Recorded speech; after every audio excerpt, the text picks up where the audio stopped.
अपनी बहू। किशोरी लाल जी के बेटे राघव की शादी की बात जगह जगह चल रही थी, लेकिन किशोरी लाल जी को कोई लड़की पसंद ही नहीं आती थी। और उसकी एक ही वजह थी, किशोरी लाल जी का लालची होना। उनको लड़की वालों से मोटा दहेज चाहिए था और इसी चक्कर में एक दिन वो एक बहुत पैसे वाले के घर अपने बेटे का रिश्ता लेकर पहुंचे। उस आदमी का नाम था ओम प्रकाश। देखिए किशोरी लाल जी, मेरी एक ही बेटी है और मेरी सारी संपत्ति जायदाद सब कुछ मेरी बेटी नैना का ही है। पापा, नाम से लगता है बहुत खूबसूरत होगी। कितना अच्छा नाम है ना, नैना। ओ, वैसे बात तो सही है आपकी। अब इतना पैसा है, जमीन जायदाद है, इकलौती बेटी, आप भी क्या करेंगे? सब कुछ उसे ही देंगे ना। बिल्कुल ठीक पहचाना आपने। बस बेटी की शादी और सारी जायदाद उसके नाम।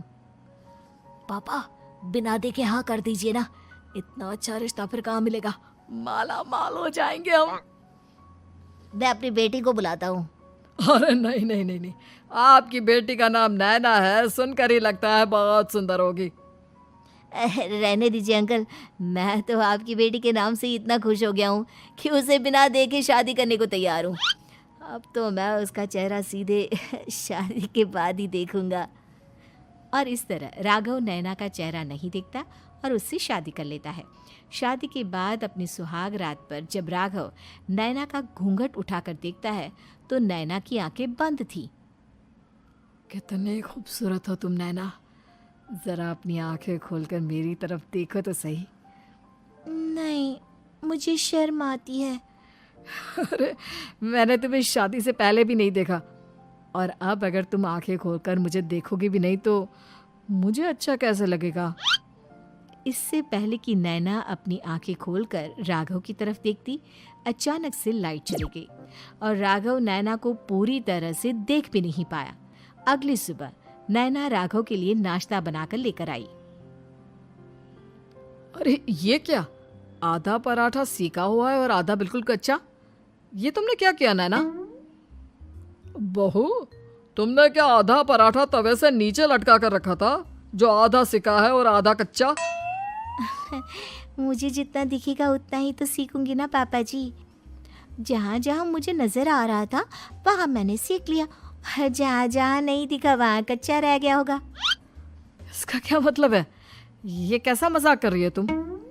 अरे बहू, तुमने इतना लंबा घूंघट क्यों लगाया हुआ है? देखो, हमारे घर में बहुओं को बेटी की तरह रखा जाता है, और फिर तुम तो इतना सारा माल लेकर आई हो। देखो, ये घूंघट डालकर रखने की कोई ज़रूरत नहीं है। हाँ नैना, पापा जी ठीक कह रहे हैं, तुम तो आराम से रहो, अपना ही घर समझो। नैना अचानक से अपना घूंघट उठा लेती है। अरे ये क्या पापा, नैना की तो एक आंख फूटी हुई है। नाम से नैना, लेकिन ये तो कानी बहू निकली। मेरे साथ धोखा हुआ है, धोखा। बिना दिखाए अपनी कानी लड़की मेरे संग ब्याह दी। मुझे कानी बीवी नहीं चाहिए। मुझे अभी ओम प्रकाश जी से बात करनी पड़ेगी। आखिर उन्होंने मेरे साथ ऐसा किया क्यों? अरे, आप लोगों ने ही तो पापा से कहा था कि आप लोग शादी से पहले मुझे देखना नहीं चाहते। अब मेरे पापा पर क्यों इल्जाम लगा रहे हैं? अरे लेकिन उन्हें बताना तो चाहिए था ना कि तुम कानी हो, एक आंख से तुम्हें दिखाई नहीं देता। किशोरी लाल और राघव नाराज होकर ओम प्रकाश को अपने घर बुलाते हैं। पापा जी, ये आपने क्या किया? शादी से पहले बताया क्यों नहीं कि नैना की आंखों में परेशानी है? अरे, आप ही ने तो लड़की देखने से मना कर दिया था। अरे लेकिन आप बता तो सकते थे। आपको तो हमारी बेटी की प्रॉपर्टी चाहिए थी, वो भी पूरी की पूरी। अब क्या हुआ अगर उसे आधा दिखाई देता है? प्रॉपर्टी तो आपको पूरी मिल गई ना। अरे ये क्या बात हुई? मेरी शादी प्रॉपर्टी से नहीं, आपकी बेटी से हुई है। अब ये तो पहले सोचना चाहिए था।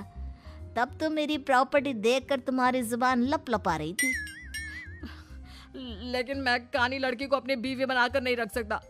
पापा, कुछ करिए ना आप। हाँ, करता हूँ। देखिए ओम प्रकाश जी, आप हमारे साथ ऐसा नहीं कर सकते। और तुम देखो, अगर तुमने मेरी बेटी से शादी तोड़ी ना, तो जो भी प्रॉपर्टी मैंने तुम्हें दी है वो तो पूरी की पूरी वापस ले ही लूँगा, और आधी प्रॉपर्टी तुम्हारी भी लूँगा। अरे मेरी आधी प्रॉपर्टी भला क्यों लेंगे आप? इसलिए क्योंकि मेरी बेटी को आधा नज़र आता है और उसकी नज़र अभी तक तुम्हारी आधी जायदाद पर ही पड़ी है। अब तुम उसे घर से निकालोगे तो कुछ तो लेकर जाएगी ना। और अगर हम आपकी बेटी को अपने घर की बहू बना कर रखे तो? तो तुम्हारी पूरी प्रॉपर्टी तुम्हारी ही रहेगी, और जो मैंने तुम्हें दिया है ना, उसमें से बस मैं आधा लेकर जाऊंगा। अरे लेकिन अब आप अपनी दी हुई प्रॉपर्टी में से आधी वापस क्यों लेकर जाएंगे? अगर मैं आपकी बेटी को अपनी पत्नी बनाकर रखने को तैयार हूं तो? इसलिए ताकि भविष्य में अगर तुम मेरी बेटी को धोखा दो तो उसके पास कुछ तो रहे जो पति का हो।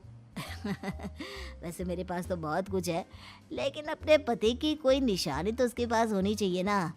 अब अगर तुमने मेरी बेटी को कानी कहा तो तुम्हें प्रॉपर्टी भी कानी ही मिलेगी, पूरी नहीं। जमाए राजा।